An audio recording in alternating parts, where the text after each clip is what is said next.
You know what time it is? Gotcha! Hey, babes! We're back! And in the haste of my actions, I didn't set my mic up. Unusually and exceedingly peculiar and altogether quite impossible to describe. Blonde. Alright, hold on. Got you. Yep, that works. My selfie light has been having issues. I am in the midst, at some point in the near future, to get a new one. But I have rent coming up, bills coming up, life happens. So, all right, lovelies, we are back with Storytime with Chris after dark. So, let's break down what that means for those who have not been here for a while. I want to apologize for my absence because I unfortunately lost a very dear friend of mine of the village, Frank.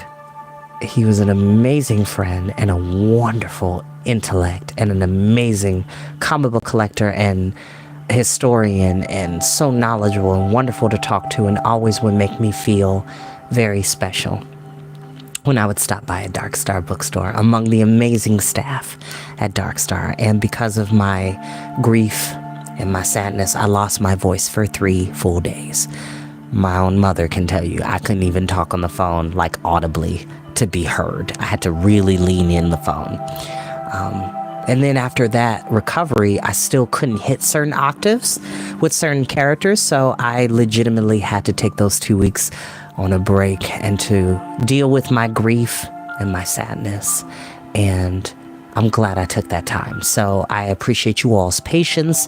Thank you all so, so much from the bottom of my heart. Thank you for being patient. And for those who've been checking up on me, I love you and I appreciate you.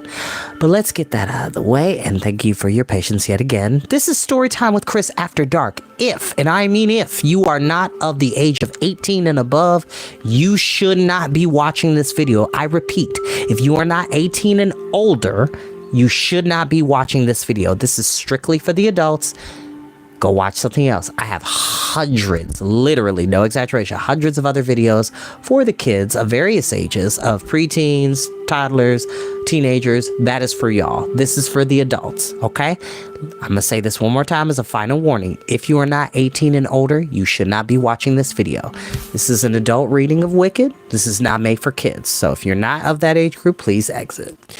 But if you are, let's go ahead and get started. It's been a while. So, we got an introduction into one of the pivotal characters in the story, Bach, and Bach's infatuation with Galinda, and Elphaba just kind of being very dismissive of the idea of like, oh, attractiveness and popularity is not something that I pursue. And they go to this poetry reading with Madame Morrible, and there's a lot of,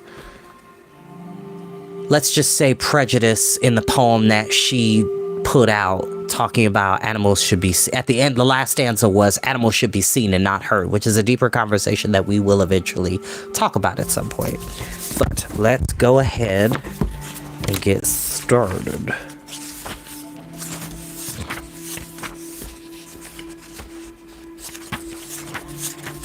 Actually, how far could we go? Okay, we could go pretty far. We'll see. And this portion of the book is called Bach. Come on out, said the boys. Come out. They were leaning in the archway to Bach's room, a pell-mell clot of them, backlit by the oil lamp in the study abound. We're sick of books. Come with us. Can't, said Bach. I'm behind an irrigation theory. Excuse my language. I'm telling you, if you're not 18, you shouldn't be watching this video. Please leave. There's an explicitive about to come up, so please leave if you're not 18. I'm just trying to make sure. I'm not trying to get in trouble with nobody. Fuck your irrigation theory when the pubs are open, said the strapping Gillicanese bucko named Averick.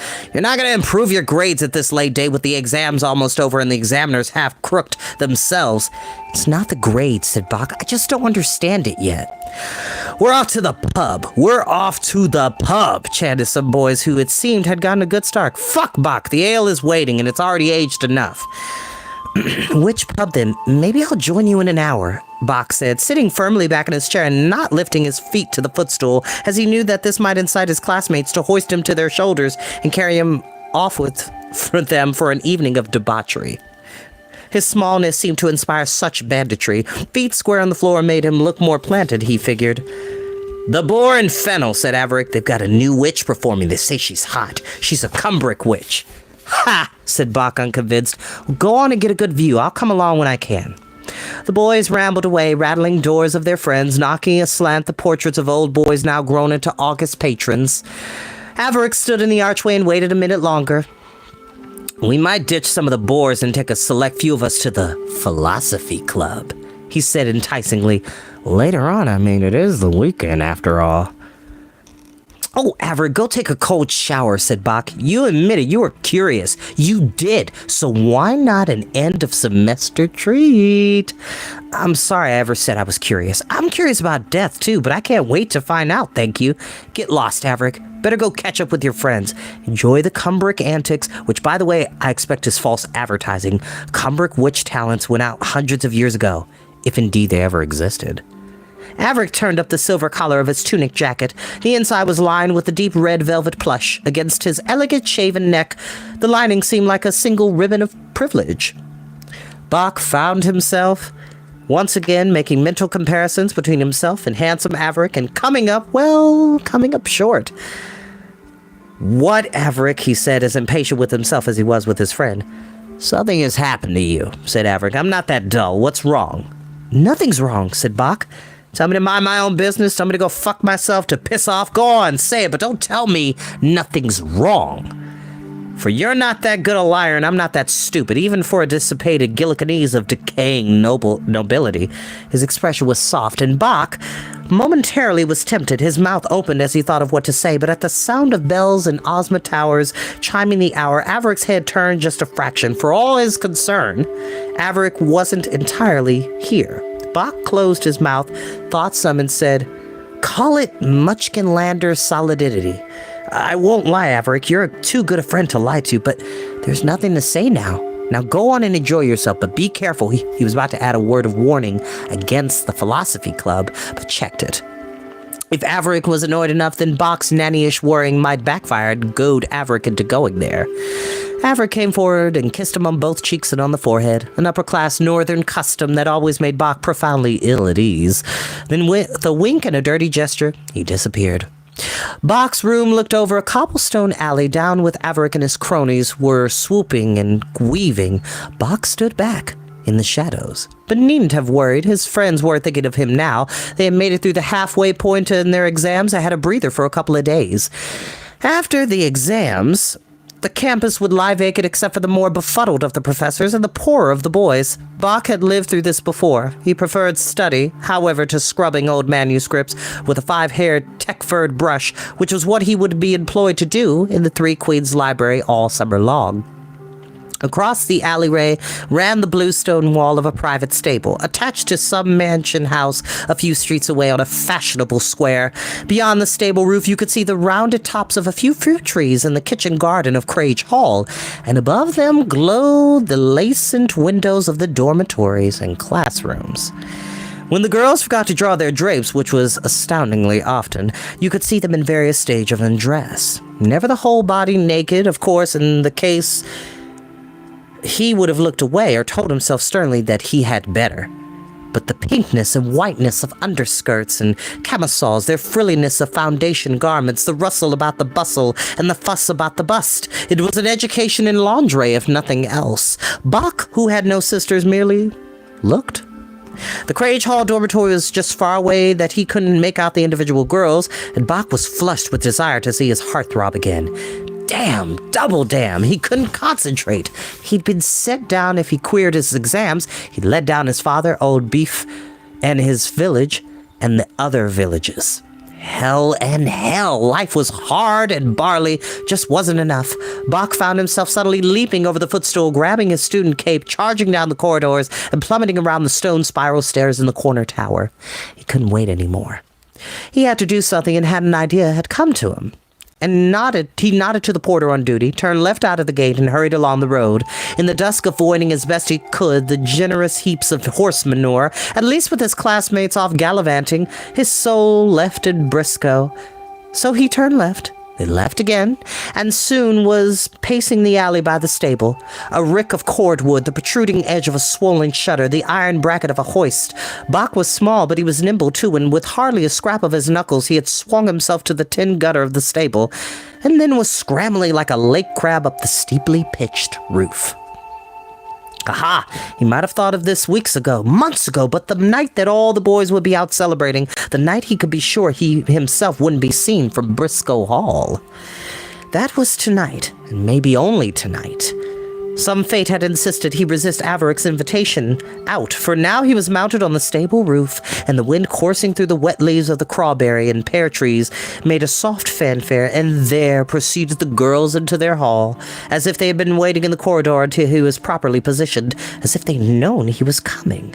Closer up they were not, on the whole, as pretty. But where was the one?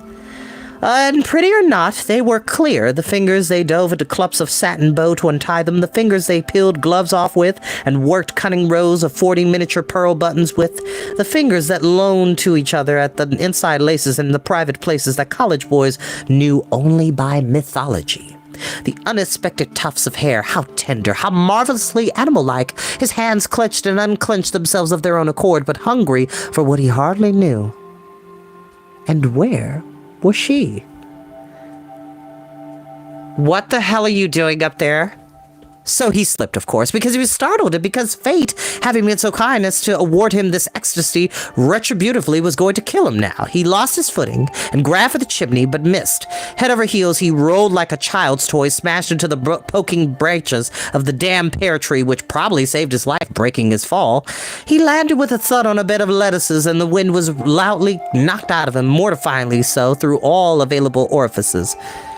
Oh, brilliant, said the voice. These trees are dropping their fruits early this year. He had a last lost hope that the person speaking would be his love. He tried to look urbane, though his spectacles had bounced somewhere. How do you do? He said uncertainly, sitting up. This isn't how I intended to arrive. Barefoot and aproned, she came out from behind an arbor of pink Pertha grapes. It wasn't she. It wasn't the one. It was the other one. He could tell even without his glasses. Oh, it's you, he said, trying not to sound devastated. She had a colander with baby grapes in it, the sour ones used in spring salads. Oh, it's you, she said, coming closer. I know you. Master Bach at your service. You mean Master Bach in my lettuces? She picked up his spectacles from the runner beans and handed them back. How are you, Miss Elfie? I'm not as tart as a grape and not as squished as a lettuce, she said. How are you, Master Bach? I am, he said, considerably embarrassed. Am I going to get in trouble here? I can arrange it if you like. Don't go to the effort. I'll let myself out the way I came in. He looked up at the pear tree. Poor thing, I've splintered some good-sized limbs. Pity the poor tree. Why would you do that to it? Well, I was startled, he said, and I had a choice. Either flip myself like a wood nymph through the leaves, or else just climb quietly down on the other side of the stable, into the street, and go back to my life. Which would you choose? Ah, that's the question, she said. But I've always learned that the first thing to do is deny the question's validity. Myself being startled, I would neither climb quietly streetward, nor would I trip noiselessly treeward and lettuce-bound. I would turn myself inside out to make myself lighter. I would hover until the air pressure outside me had stabilized, and I would let the underside of my skin settle, one toe at a time, back on the roof. And would you then reverse your skin? He said, entertained. Depends on who is standing there and what they wanted and whether I minded. Also depends on what color the underside of my skin turns out to be. Never having reversed myself, I can't be sure. I always thought it might be horrid to be pink and white like a piglet. It often is, said Bach, especially in the shower. You feel like an underdone but he stopped. The nonsense was becoming too personal.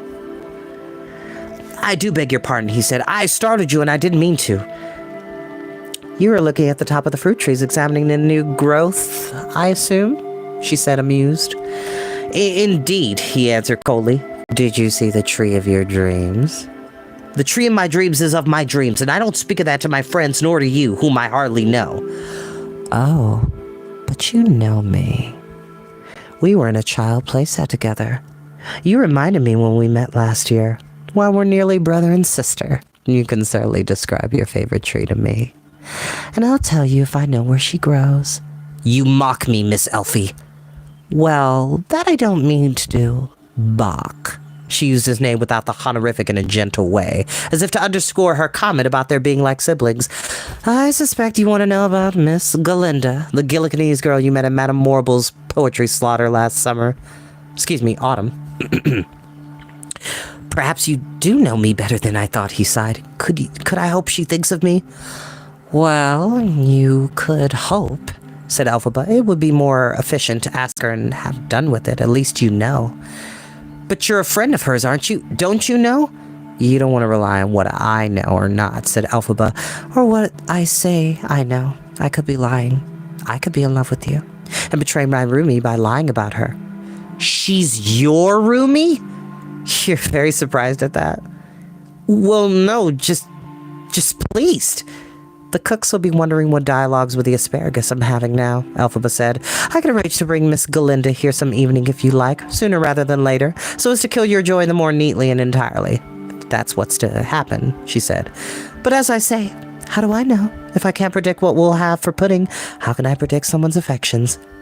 They set a date for 3 nights hence, and Bach thanked Elphaba fervently, shaking her hand so hard his spectacles jounced on his nose. You're a dear old friend, Elfie, even if I haven't seen you in 15 years, he said, giving her back her name without its honorific. She withdrew beneath the boughs of the pear trees and disappeared down the walkway. Bach found his way out of the kitchen garden and back to his room and reviewed his books again, but the problem wasn't solved. No, not solved. It was exacerbated. He couldn't concentrate. He was still awake to hear the noisy clatterings, the hushings, the crashings, and the muttered belanderings when the drunken boys returned to Briscoe Hall. Now, for this next part, I need to grab my fan. Hold on. Okay, yeah. Oh, Allie.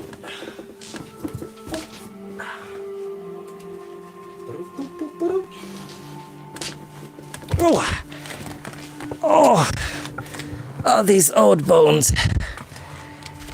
Yes. You'll understand why in a minute.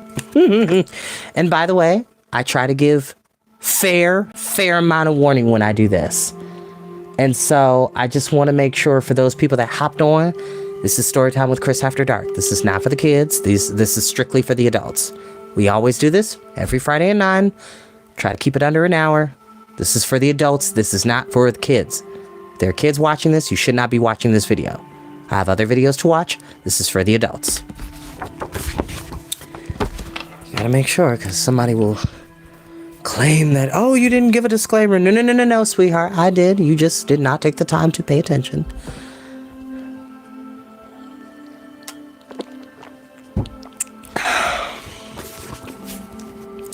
2. Averick had left for the summer.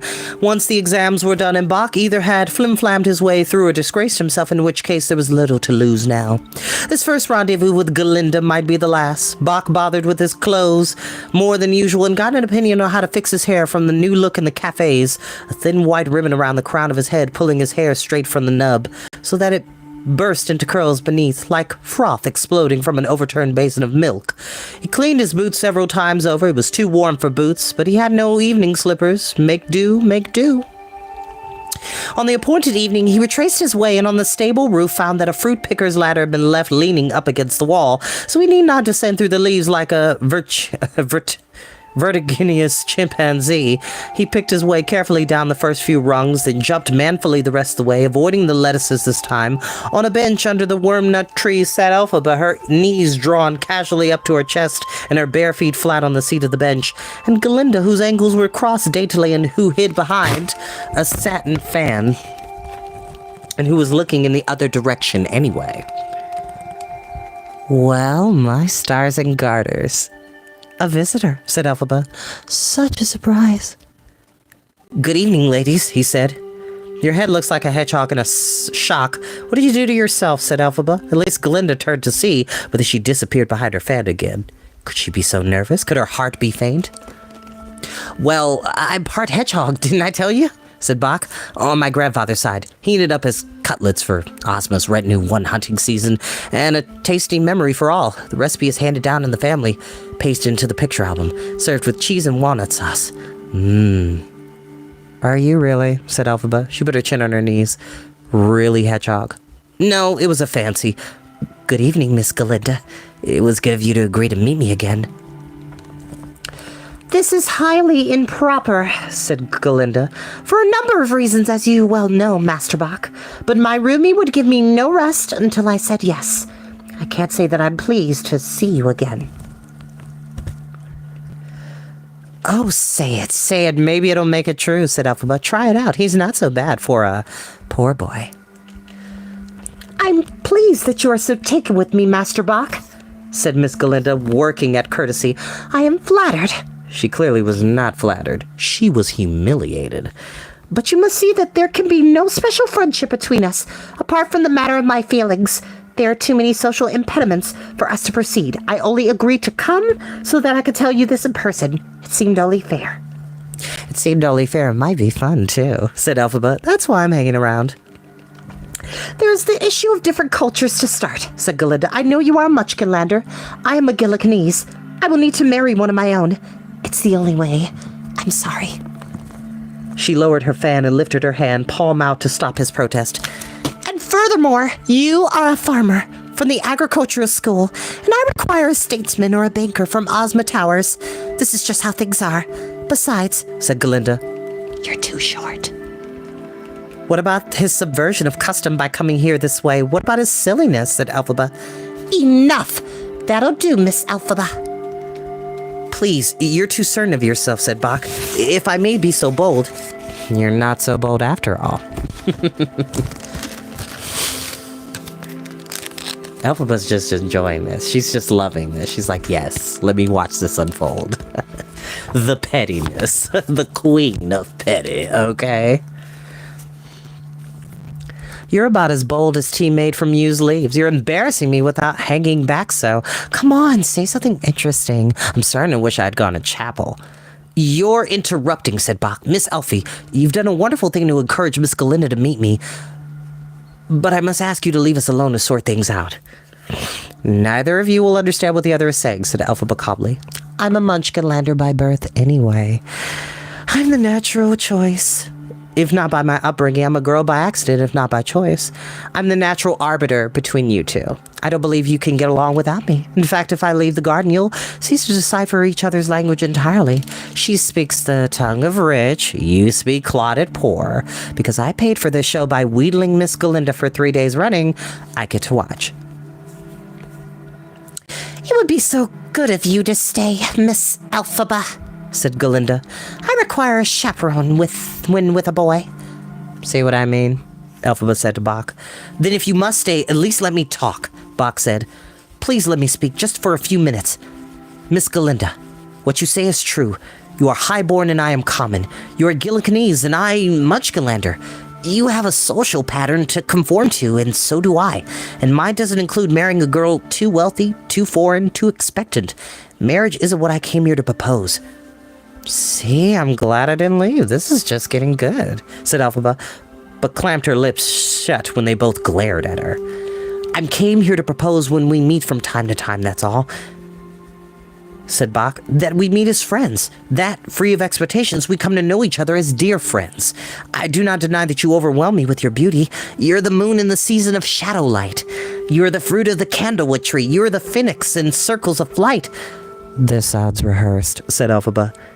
You are the mythical sea, he concluded, all his eggs in one basket. I'm not much for poetry, but you are very kind. She seemed to perk up a little at the compliments. Anyway, the fan was moving fast. I don't really understand the point of friendship, as you call it, Master Bach. Between unmarried people of our age, it seems distracting. I can see it might lead to complications. especially as you confess to an infatuation I cannot hope to return. Not in a million years. It's the age of daring, said Bach. It's the only time we have. We must live in the present. We are young and alive. I don't know if alive quite covers it, said Elphaba. This sounds scripted to me. Galinda rapped Elphaba on the head with her fan, which folded up smartly up and opened just as neatly again. An elegant, practiced gesture that impressed all of them. You're being tiresome, Miss Elfie. I appreciate your company, but I don't request a running commentary. I'm perfectly capable of deciding the merits of Master Bach's recital myself. Let me consider his stupid idea lurleen above. I can hardly hear myself think.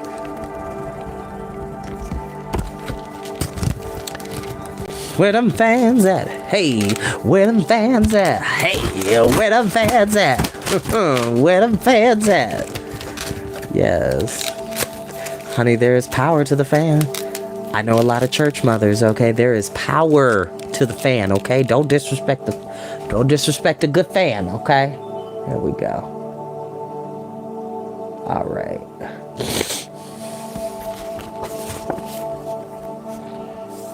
Losing her temper, Galinda was prettier than ever, saw that old saw was true. Bach was learning so much about girls. Her fan was dropping. Was that a good sign? If she hadn't had some affection for him, wouldn't she have worn a dress with a neckline that dipped just a tad lower than he had dared hoped?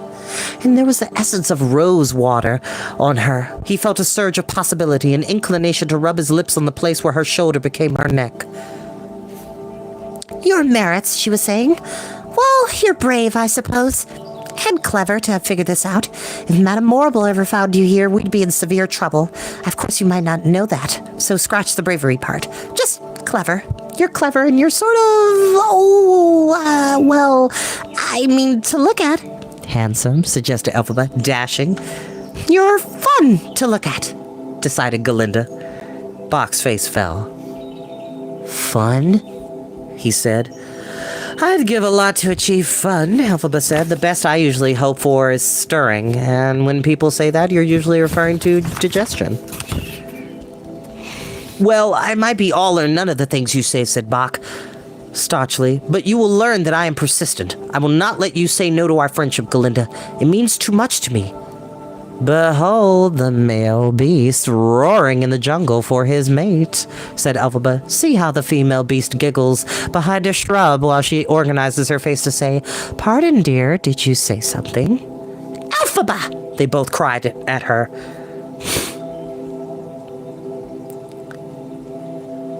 My word, ducky, said a voice behind them, and all three turned. It was some middle-aged minder in a striped apron, her thinning gray hair twisted in a knot on her head.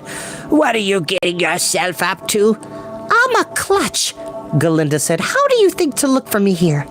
That Sebra cook told me some yakety-yak was going on out here. You think they're blind in there? Now who is this? This don't look good at all, not to me. Bach stood. I'm Master Bach of Rushmargin's Munchkinland. I'm nearly a third-year fellow at Briscoe Hall. Elphaba yawned. Is the show over? Well, I'm shocked. A guest don't get shown into the vegetable garden, so I guess you arrived uninvited. Sir, get yourself gone from here before I call the porters to remove you. Oh, I'm a clutch. Don't make a scene, said Galinda, sighing. He's hardly developed enough to worry about, pointed out Elphaba. Look, he's still beardless. And from that we can deduce, Bach said in a rush, perhaps this is all wrong. I did not come here to be abused. Forgive me, Miss Galinda, if I have failed even to amuse you. As for you, Miss Elphaba, his voice was as cold as he could make it, and that was colder than he had ever heard himself. I was wrong to have ever trusted in your compassion. Wait and see, said Elphaba. Wrong takes an awful long time to be proven in my experience. Meanwhile, why don't you come back sometime? There's no second time to this, said Amma Clutch, tugging at Galinda, who was proving as sedentary as set cement.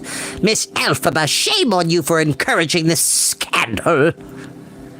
Nothing here has been perpetrated, but badinage, and bad badinage at that, said Elphaba.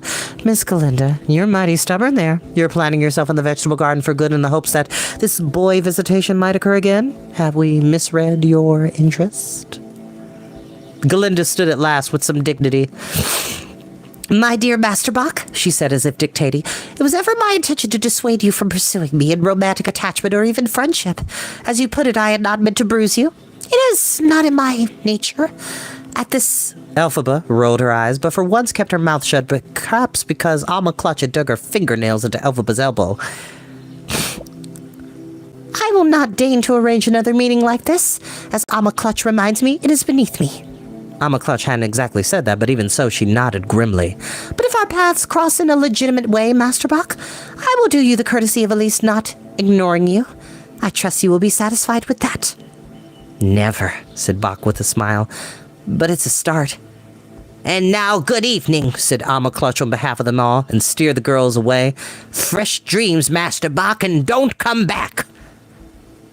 Miss Elfie, you were horrible, he heard Galinda said while Elphaba twisted around, waved goodbye with a grin he could not clearly read.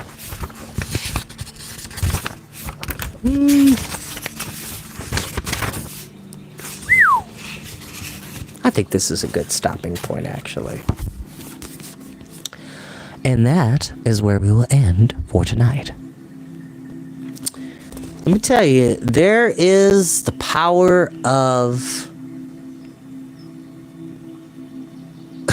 there's the power of playing coy while also being honest, while also enjoying the dysfunctional relationships these people have. It's very dysfunctional. And Elphaba is very petty. She lives for this. She's like, oh yeah, go ahead and humiliate yourself. I've been badgering this girl for 3 days. I want a show. Please show me what's going on. So I just think she just enjoys it. It's like, yep, I paid for this. Give me a show. And in a way, Elphaba is the kind of the reason why something does somewhat blossom between Galinda and Bach, and we'll see that next Friday when we're here at 9 o'clock. Thank you all so very much. I love you and appreciate you all very much, and you have a great night. See you next time for Storytime After Dark. Bye-bye.